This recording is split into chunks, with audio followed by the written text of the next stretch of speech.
വാഗ്ദത്തം നിങ്ങൾക്കും നിങ്ങളുടെ മക്കൾക്കും നമ്മുടെ ദൈവമായിരിക്കുന്ന കർത്താവ് വിളിച്ചു വരുന്ന ദൂരസ്ഥന്മാരായ ഏവർക്കുമുള്ള ഈ വാഗ്ദത്തം ആർക്കുള്ളത്? നിങ്ങൾക്കുണ്ട്, നിങ്ങളുടെ മക്കൾക്കുണ്ട്, കർത്താവ് വിളിക്കുന്ന എല്ലാവർക്കും ഇതുണ്ട്. സുവിശേഷം അറിയിക്കുന്ന എല്ലാവർക്കും, സുവിശേഷം കേൾക്കുന്ന ഏവർക്കും ഇത് എന്താണ് ലഭിക്കാവുന്നതാണ് വേണ്ടിയവർക്ക്. എന്നുവെച്ചാൽ മറ്റൊരു വചനം പറയുന്നുണ്ട്, അവനെ വിളിച്ചപേക്ഷിക്കുന്ന ഏവനും രക്ഷിക്കപ്പെടും എന്ന് മാത്രമല്ല, അവൻ സകലർക്കും നൽകി കൊടുക്കാൻ തക്കവണ്ണം സമ്പന്നനാണെന്നൊരു വചനമുണ്ട്. എന്ന് വെച്ചാൽ എന്ത് സമ്പത്തിനാണെന്നറിയാമോ? ഞാൻ പറഞ്ഞു, ഇപ്പോൾ 850 കോടി ജനങ്ങളോളം ഭൂമിയിലുണ്ട്. 850 കോടി ജനങ്ങളും ഇപ്പം രാവിലെ 5:30 കൂട്ടി, അല്ലെങ്കിൽ ഇപ്പോഴത്തെ 5:30. ഈ 5:30 സമയത്ത് ഈ 850 കോടി ജനങ്ങളോട് ഒന്നിച്ച് വിളിച്ചപേക്ഷിച്ച് സ്നാനമേറ്റാൽ 850 കോടി ജനങ്ങൾക്കും ആ ക്ഷണത്തിൽ പരിശുദ്ധാത്മാവിനെ പങ്കുവെച്ച് കൊടുക്കാൻ തക്കവണ്ണം അവൻ ആത്മാവിൽ സമ്പന്നനാണ്.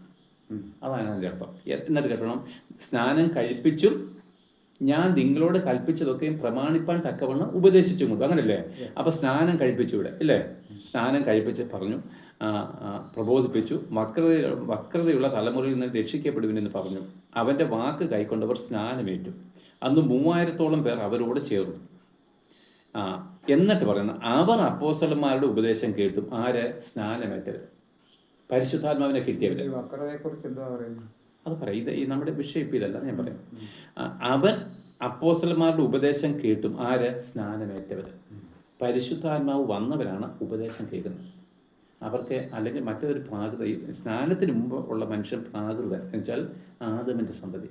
സ്നാനമേറ്റതിന് ശേഷം പുതിയ സൃഷ്ടി, ദൈവത്തിൻ്റെ സന്തതി. അപ്പോൾ ദൈവത്തിൻ്റെ സന്തതിയായിരിക്കുന്നവൻ ഉപദേശം കേൾക്കുന്നു. പ്രാകൃതനായിരിക്കുന്നവർക്കോ അതിനെ ഉൾക്കൊള്ളുവാൻ കഴിയത്തില്ല. അപ്പോൾ അവർ അപ്പോസ്തലന്മാരുടെ ഉപദേശം കേട്ടും കൂട്ടായ്മ ആചരിച്ചും അപ്പം നുറുക്കി പ്രാർത്ഥന കഴിച്ചും പോയി. ആര്? ഉപദേശം കേട്ട് സ്നാനമേറ്റ് പരിശുദ്ധാത്മാവിനെ പ്രാപിച്ചവർക്ക് വേണ്ടിയിട്ടാണ് ഇനിയുള്ള റോമാലേഖനം എന്നുള്ള ലേഖനങ്ങൾ എഴുതിയിരിക്കുന്നത്. അവിടെ വിശുദ്ധന്മാർ ഗ്രഹിക്കുന്നുണ്ട് സാധനം.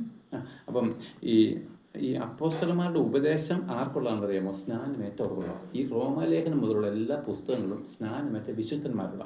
അപ്പോൾ നോക്ക്, പിന്നെ നമ്മൾ പാപികളാണെന്ന് പറഞ്ഞിടത്തുനിന്ന് ഇവിടെ ക്ലോസ് ചെയ്യുക. പാപി എന്നുള്ള അനുഭവത്തിൽ ഞാൻ എന്താണ് മരിക്കുക.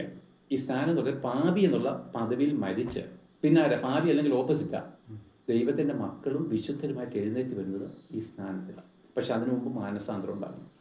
അപ്പോൾ ഞാൻ നിങ്ങളോട് കൽപ്പിക്കുന്നതൊക്കെയും പ്രമാണിപ്പാൻ തക്കവണ്ണം ഉപദേശിക്കുന്ന ആരോടാണ്? സ്നാനം ഏറ്റവരോടാണ്. അല്ലേ? അത് ഏകദേശം മനസ്സിലാക്കാമെന്ന് ഞാൻ വിശ്വസിക്കുന്നു.